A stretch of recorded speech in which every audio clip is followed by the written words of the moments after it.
halfway through the Australian Open, Andy. Here's what we've got to go through today. We've got the Bernard Tomic and Leighton Hewitt saga. I can't wait. Federer lost to Tsitsipas. Unbelievable. Andy Murray is going to go under the knife. We've got an update on our Canadian players. Francis Tiafoe is channeling LeBron James. That's my boy. Getting through to the quarterfinals. We're going to talk a little bit about the super tie breaks in the fifth set and Sharapova and bathroom breaks. Is it cheating? I guess we'll see. Okay, so should we start with Bernard Tomic and Leighton Hewitt? What's going on here? Well, those two have had it in for each other for a while, haven't they? Yes. You know, Tomic, I mean, his relationship with Tennis Australia in a whole is an interesting one. It's always been fraught with a little bit of tension. I definitely. guess. And being a young child star growing up, you know, as he was, a lot of pressure and probably a lot of people telling him what to do. It's shaped him as a man he is now.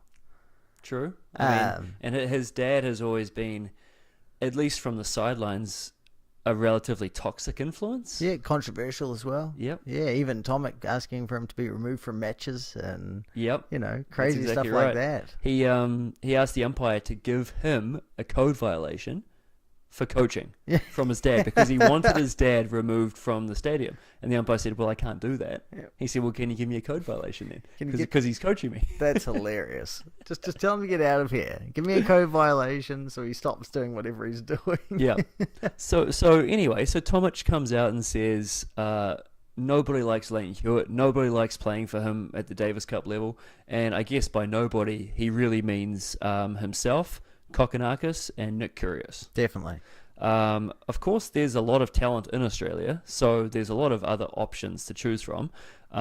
He's just one of the most vocal members. Yeah. He also went a bit deeper in there. He accused Hewitt of giving wildcards to his own crew. Hewitt has his own team around him that he's trained up, and, you know, the Alex Bolts and the Demonors and... So is Tomic alleging that, because we actually spoke about last week that we were surprised that Kokkinakis didn't get a wild card. Yeah. So is Tomic alleging that since Hewitt has a bit of pull with Tennis Australia, that wildcards are being given to players that Hewitt likes for the Australian Open? Yeah, not only that Hewitt likes, but I believe Hewitt has his own management team, and I'm sure that all these players are under that management team, so I'm sure he's getting a cut. Oh. Right? So these guys are going out there and losing first round or second round or third round like Popperin did, and Hewitt gets his percentage, right? Yeah, I mean, I don't want to say that that's... I mean, look, we're talking about Kokkinakis. Kokkinakis was offered a wild card, allegedly, before the Australian Open, and apparently Leighton Hewitt vetoed that wild card. Kokkinakis went into the Australian Open, played all through qualifying, qualified, and in doing so injured himself and pulled out of the first round.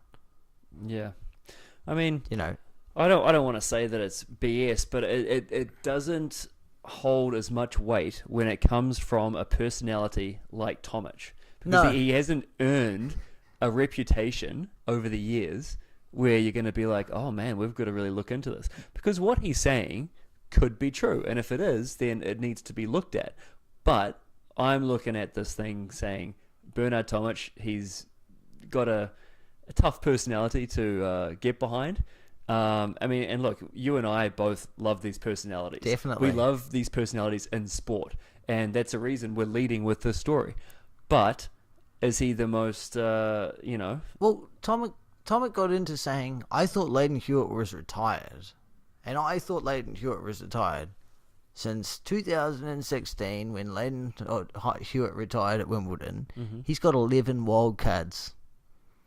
In singles? Doubles. Just doubles, okay. Yeah. That's 11 wild card spots that he's taking a position away from possibly a young junior who deserves that wild card spot. I think that's ridiculous. He played in every lead-up tournament to the Australian Open and given himself a wild card to the Australian Open. Do you win any matches? No, it's hilarious. I mean, I think he won 1 or 2 in Sydney actually.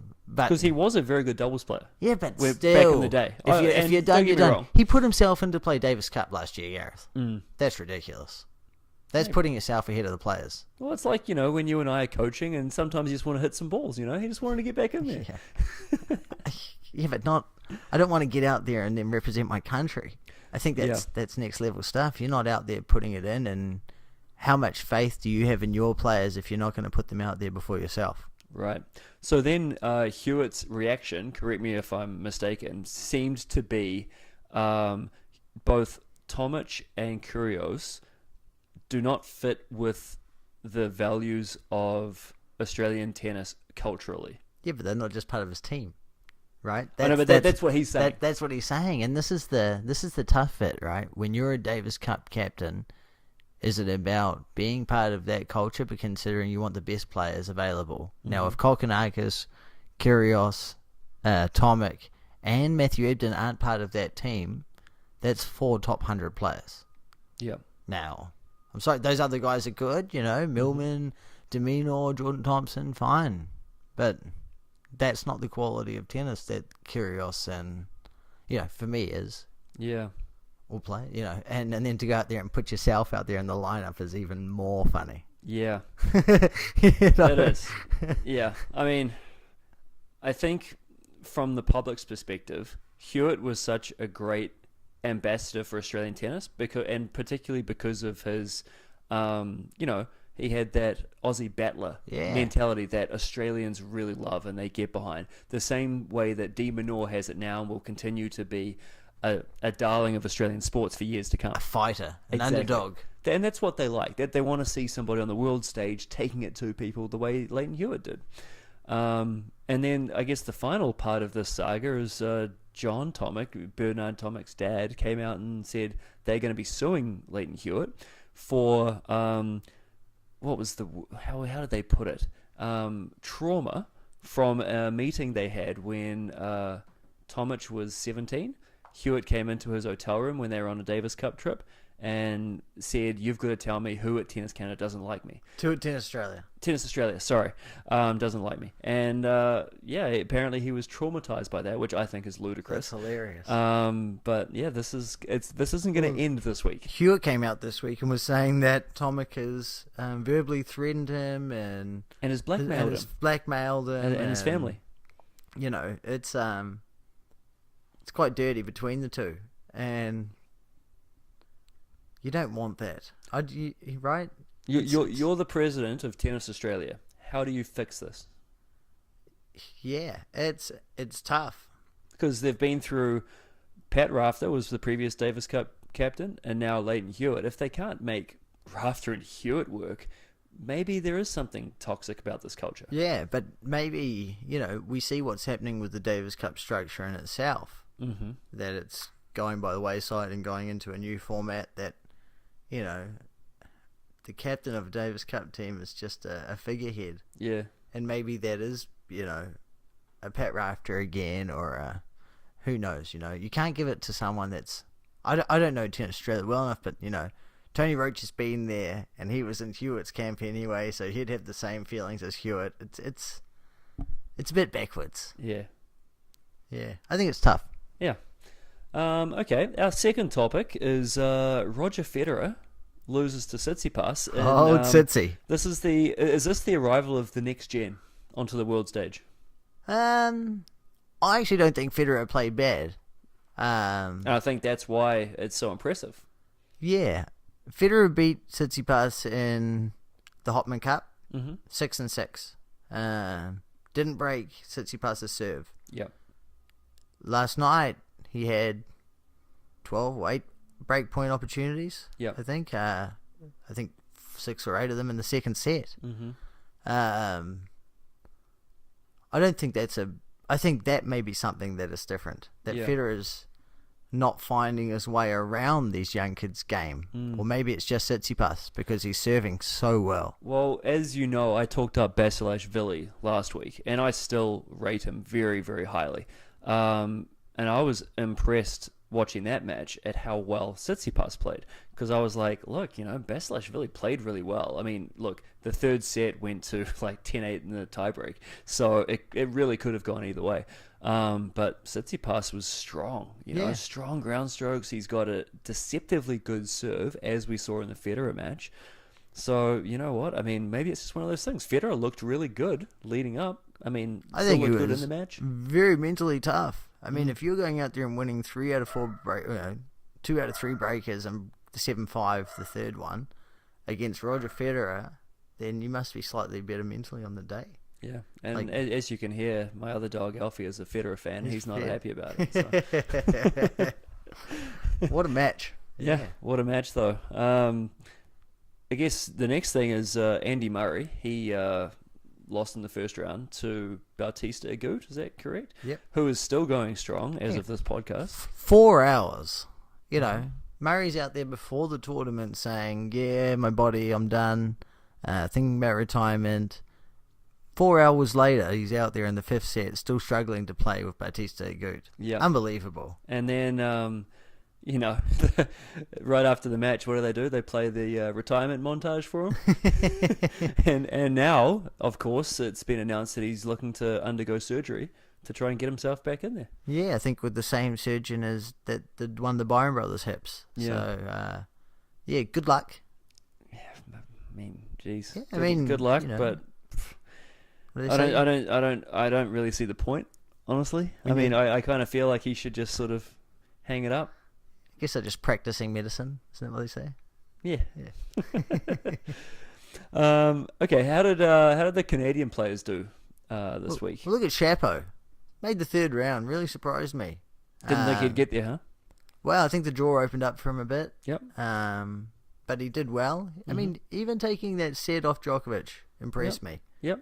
I mean, let's be honest. He beat 2 players he should beat. Yep. And then he lost to Djokovic as he should. And that's the advantage of being seeded at the Slams. That's it. You know, we look at the Kyrgios, and that's a tough first round matchup that he had with Raonic. We'll get into that in a sec. But because Kyrgios, if he had Shapovalov's draw, would have done exactly the same thing. Exactly. He would have won those 2 matches and lost to Djokovic. Exactly. We'll get into that match now, eh? Yeah, Raonic versus Kyrgios. What a match. Yeah, great match. High level of tennis. And I think Kyrgios said it best. Raonic played unbelievable. That serve that he played incredible. Kyrgios said after the match that he would beat 75 to 80% of the players in the draw the way he played. Yeah. So, you know, he was making no excuses after the match. No. And Raonic has got Zverev, I think, tonight. I'm nervous because I've picked Zverev to go through and win it all, so that's a tough match. I think Raonic is playing unbelievable. Yep. Serving huge. Got big Goran in the corner. I think. How good is Goran? Wow. Yeah, it's motivation. Were you old enough to be staying up and watching the Pat Rafter Goran Ivanisevic Wimbledon final? I remember when he went back to Croatia and took his shirt off right at the airport. I'm pretty sure he got I'm not sure if he got completely naked, but I remember him taking his shirt off and doing everything. I remember my buddy Steve Guinness came over to my house and we stayed up all night watching it. Yes. Yeah, because it was on in the middle of the night in New Zealand, That's obviously. Right. And yeah, it was 5 sets and it was one of those like 6-4, 4-6, 6-4, 6, whatever matches. Huge match. Yeah, it was great. Goran. What a match. What a fiery bugger. And he was a wild card too, wasn't he? Yes, he was. Unbelievable. Yeah. And he really struggled to get through the first couple of rounds too. And he just got some momentum and just kept it going. We talk about Nishikori. Yeah. You know, coming back. He's been down a couple of times in this tournament so far and he's still in there. Yeah, it's surprising actually. Yeah. Actually doing really well. Who else you got in this tournament, Gareth? Well, we should talk about the Canadians first. We'll put a pause on that. Yeah. We'll just go back to the women's side of the draw for the Canadians. We had Eugenie did well in Auckland the previous week, and then she got to the second round, lost to Serena. You know, Serena's good. Yeah. She's a decent player. I don't know if you've seen her play. And that was 2-2, as you'd expect. And Bianca Andreescu, she got to the second round. She got through qualifying and won around there. So she's looking up and up. I don't know what her latest ranking will be, but hopefully she's sort of going to be top 100. Yeah, but what a start to the year. Fantastic. Coming out, you know, 18 years qualifying old. in Auckland, getting to the final, going out there in Aussie, qualifying, winning a couple of rounds. That's a start to the year you want. That's something you can build off. Absolutely. We have Francis Tiafoe, who... As I mentioned earlier, is channeling his inner LeBron James. I don't know if you've seen that, Andy. He came off court and was doing the whole LeBron slap of the bicep. He got LeBron's attention. LeBron knows his name now, apparently. And yeah, I did not see this coming at all because he had such an indifferent start to the year. We've been touting him for the last 6 months on and off, but I didn't expect this because did he win a match in Perth? No, last week I wrote him off. Yep. Because he didn't win his match in Perth and hadn't won a match in a while. I was like, I don't know if he's as good as he'll be. Yeah. Wow. And look, he turned it around and he's got it going. Well, it was his birthday and he beat Dimitrov. Yeah. During the game there, he was changing shirts in the first set, 4-3, and the umpire goes, "Oh, hurry up a bit." He goes, "Don't tell me what to do. It's my birthday." Or something like that. And he just and then he goes, "You like that?" And the umpire goes, "I don't know what to say." How do I react to that? Yeah. No, I guess you get a free pass. Don't rush me. It's my birthday or something like that. It was so good. What do you say? I don't know. He's got Nadal next. Yeah, that's a tough one. Does he have any chance? Oh, I just think Nadal is unbelievable. He's playing so good. Yeah, I always question Nadal on how long his body's going to last. Mm-hmm. And it's holding up really well. He's beating people he smashed Berdych. Yeah. Those first two sets flew by, and I mean, when he's playing that well, what do you do? Djokovic, that's it. Yeah. Right? Yeah, I mean, look, the smart money has to now be on a Djokovic-Nadal final, doesn't it? Yeah. I think the Canadians have a real hope with Raonic. If he's serving as well as he is and playing as attacking tennis as he is, I think he can go out there and upset a Djokovic. I hope he gets out there and beats Zverev, and you put him out there against a Nadal in the final. I think when you've got that type of serve, it's, better than you're going to be 6-6 and 6, right? And how well is your tiebreak game? 50-50 is not bad, but you could go out there in a Grand Slam final with 40-60 odds. Yeah, that's that's the dream. Something, you take isn't that. it? Yeah, you take that. Especially playing against someone that's one of the greatest of all time. Absolutely. So this slam is the first Grand Slam to put in a super tiebreak for a fifth set. So it gets to 6-all, super tiebreak, and we've seen a few. It's been in matches that I haven't been following, but I mean, I think it's a good addition because you know me, I don't want to be out there for 7 hours watching a match. Yeah, no, I'm all in. I got some 5-set stats for you. Okay. So far in the tournament, there's been 23 5-set matches in the men's tournament. That's a lot. Seems like a lot. We've got 2 quarterfinals set, and we're playing the 4th round in the others in the top half of the draw. In 5 of those matches, players came from 2 sets to love down. 5 out of 23? Yeah. Nishikori, I think he might have done it twice. Nishikori? No. He did really? it. He did it first round, I think. Yeah. And he did. Yeah, because the guy started cramping. Yeah. So let me just talk about this one really quick. He's playing a qualifier, guy who's like 190 in the world. Yep. The guy just catches fire. 2 sets to love up. The guy's just incredible. And then he's in the 3rd set, the guy just starts cramping. Can't do it anymore. Can't do it. It's that Melbourne heat. It was like 36 degrees or something, and he stayed out there struggling for another 2.5 sets. If it was, he's kicking himself that it's not best of 3. Oh, what would you do? But 2 sets to love down, 5 people, not bad. You said there's been a few that have gone to the super tiebreak. Mm-hmm. There's been 1 in the men's draw. No, more than that. No, 1 that I saw. Karlovic, Nishikori. We're gonna fact check Andy on that one. Someone put in the comments. I'm gonna say more than 1. It may have been a couple in the ladies. Over under. I think there was 1. Over. Yeah, Karlovic, Nishikori, 10-7 in the super. And there you go. I mean, when you've got someone like Karlovic out there, that could have been 26-24. Yeah, 50-50 odds. You'd take him in a super. Could have easily kept going all day. Yeah. Right, and that's something that I'm pleased didn't happen. And now look, Nishikori's got the chance to continue going through. Yeah, and it's kind of interesting how all the different slams kind of are trying to deal with this thing differently. You'd think that the ATP would come up with here's how to do it, but no, everyone kind of gets to make their own rules. Yeah, it's interesting. I like it. I like that in a way, Wimbledon has kept some tradition with what they've done with the 5th set rule. Yeah. I really like the idea of a super. US Open does a normal tiebreaker at 6-all, which keeps it very traditional, and I like that as well. Yeah, I do too. Yeah, I like them both. What I don't like is just never-ending crap at the end of the match. Yeah, it's a waste of time. And low quality tennis. Sharapova got in trouble, Andy, because she was playing Ashley Barty, Australian favourite, of course, and it got to a set all, and Sharapova lost the second set and took a bathroom break. How long do you think she was in the bathroom for? Ooh, don't know. 7 minutes. How long is she allowed? I don't know. I think she's almost allowed as long as it takes to get to the bathroom, and then a couple of minutes. Yeah, which the bathroom is not far off the court. No, but still, it's not like a 7-minute trek there and back. No, but it'd be a couple of minutes. You take your time there.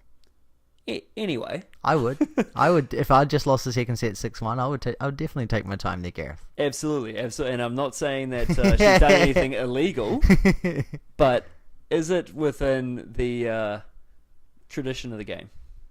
Well, I mean, we did a cheating podcast a few months ago, and if it's within the rules, bend it till it breaks. Yep. Like that.